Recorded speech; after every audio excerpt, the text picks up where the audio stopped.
School में 8 एक मज़ामीन पढ़ाए जाते हैं। साइंस, रियाजी हो गया, साइकोलॉजी हो गया, वो बहुत सारी वो है उनकी 6-7 है। मदारिस में भी 6-7 है।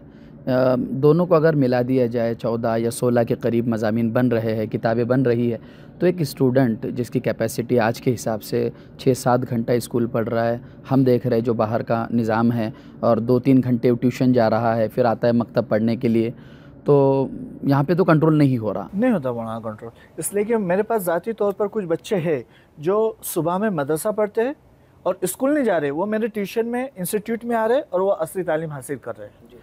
इसलिए कि अगर एक बच्चा है, एक स्टूडेंट है, वो एक साथ मदरसा और मदरसे के साथ स्कूल कमा हक रेगुलर नहीं कर सकता, पॉसिबल ही नहीं है। मज़ामीन डाल सकते हैं जैसे कि इंग्लिश लैंग्वेज हो गई, या फिर कोई एक कोर्स हो गया, जैसे कि मान लो कोई कंप्यूटर का कोर्स होगा, MSCIT हो गई, कुछ भी XYZ।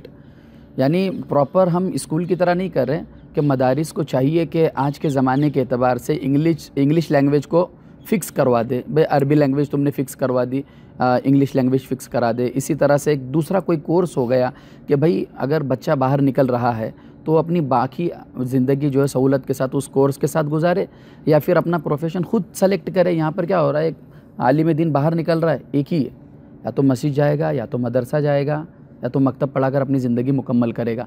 हमारे पास उखरवी तालीम होने के बावजूद हमारी सोच लिमिटेड हो चुकी है।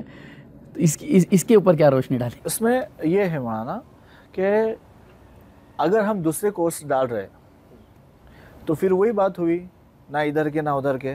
रहा मसला लैंग्वेज का, तो मैं अपने इंस्टीट्यूट में भी बच्चों को कहा करता हूँ कि लैंग्वेज ये ज़बान है, ये लाइफ का पार्ट है, एजुकेशन का पार्ट नहीं है। आपको कोई भी लैंग्वेज सीखना है, आप कोई बंदा है वो अनपढ़ है लेकिन उसने मराठी सीखी है, उसने हिंदी सीखी है, या जो उसकी मादरी ज़बान है उसने सीखी है, तो उससे पढ़ाई का कोई ताल्लुक़ नहीं है। अब अगर मदरसे की बात अगर हम ले ले तो मदरसे में हमारे दौर में तो पढ़ाई जाती थी, शायद अब नहीं पढ़ाई जाती, फ़ारसी ज़बान पढ़ी जाती थी।